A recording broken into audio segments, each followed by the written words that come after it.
Oke teman-teman semua, kembali bersama saya. Perkenalkan, nama saya Bocah Abednego. Kali ini kita akan membahas tentang satu materi dari pelajaran sejarah. Sebelum saya lanjutkan, tugas ini diberikan oleh guru mata pelajaran saya, yaitu Ibu Maya.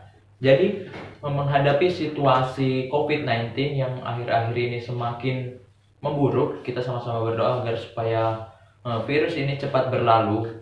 Lalu sekolah kami pun mengadakan sekolah daring, berbasis daring ataupun sekolah online.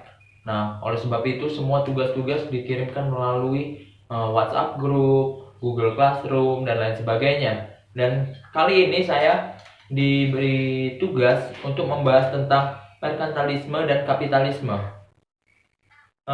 Apa itu merkantilisme? Di sini saya menulis merkantilisme berasal dari kata market, dalam bahasa Inggris berarti pedagang. Jadi merkantilisme ini berarti diambil dari bahasa Inggris. Lalu merkantilisme adalah sistem politik ekonomi untuk menyatukan dan meningkatkan kekayaan keuangan suatu bangsa dengan pemerintahan. Jadi merkantilisme ini sistem politik, tapi yang berbasis ataupun berbau ekonomi.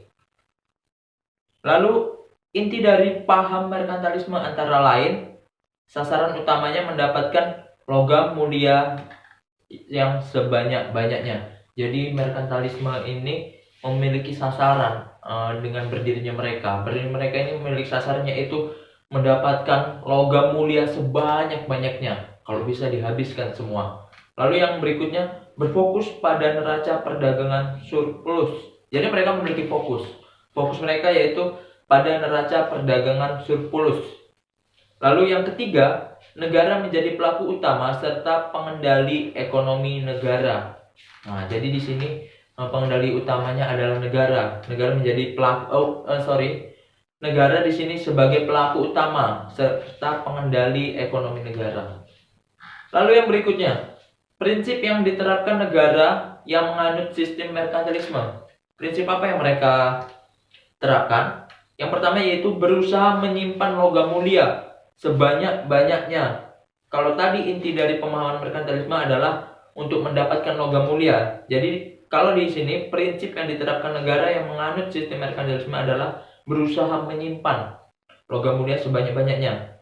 Lalu yang kedua, meningkatkan kegiatan industri yang mengubah bahan baku menjadi bahan jadi. Jadi mereka mengubah bahan-bahan baku menjadi bahan jadi. Lalu yang ketiga, negara mengatur jalannya perekonomian dan melibatkan diri dengan kegiatan perekonomian. Jadi negara tersebut mengatur jalannya perekonomian. Jadi negara ikut andil dalam mengatur jalannya perekonomian dan melibatkan diri dengan kegiatan perekonomian.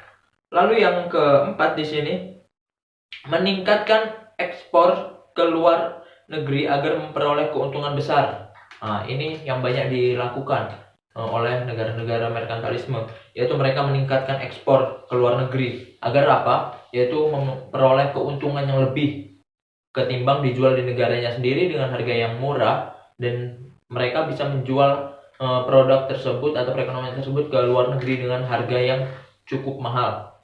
Lalu terbentuknya persekutuan dagang seperti AIC.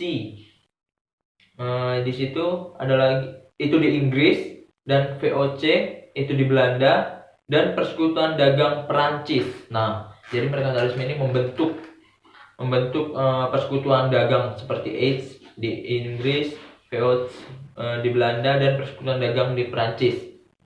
Tokoh-tokoh pendukung paham merkantilisme antara lain Sir James Sturr dan Thomas Mann itu dari Inggris, Jean-Baptiste Colbert itu dari Prancis, dan Antonio Serra itu dari Italia. Itu tadi tokoh-tokoh pendukung paham merkantilisme.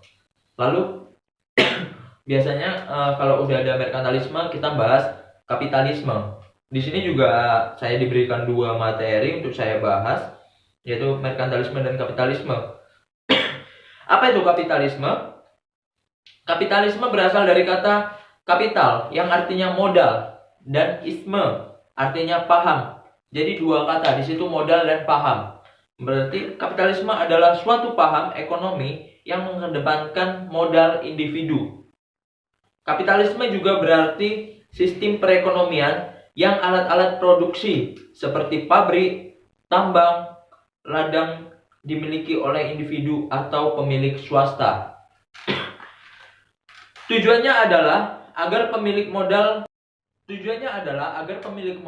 dapat meraih keuntungan yang sebesar-besarnya. Jadi mereka memiliki modal yang kecil tapi mereka menginginkan memiliki untung yang sangat besar. Nah, kapitalisme muncul setelah diawali dengan penerapan kebijakan merkantilisme Inggris di Amerika Utara. Kebijakan merkantilisme ini justru memicu munculnya revolusi Amerika. Tokoh pendukung kapitalisme adalah Adam Smith yang menulis buku berjudul The Wealth of Nations. Adam Smith ini udah sangat terkenal, mungkin di telinga kita juga sudah tidak asing lagi. Nah, itulah tadi materi yang saya bahas tentang merkantilisme dan kapitalisme. Sebenarnya ada dua materi lagi yang biasanya kita langsung bahas juga, yaitu kolonialisme dan imperialisme. Cuma di sini saya ditugaskan untuk membahas tentang merkantilisme dan kapitalisme. Saya akhiri, jika ada kesalahan dalam penyampaian materi atau tutur kata saya mohon maaf. Boleh teman-teman semua ataupun ibu guru yang menilai dapat memberi arahan saya lagi agar menjadi lebih baik lagi. Dan kembali kita ingat lagi, tetap jaga kesehatan, jangan lupa rajin cuci tangan dan stay tetap di rumah. Terima kasih.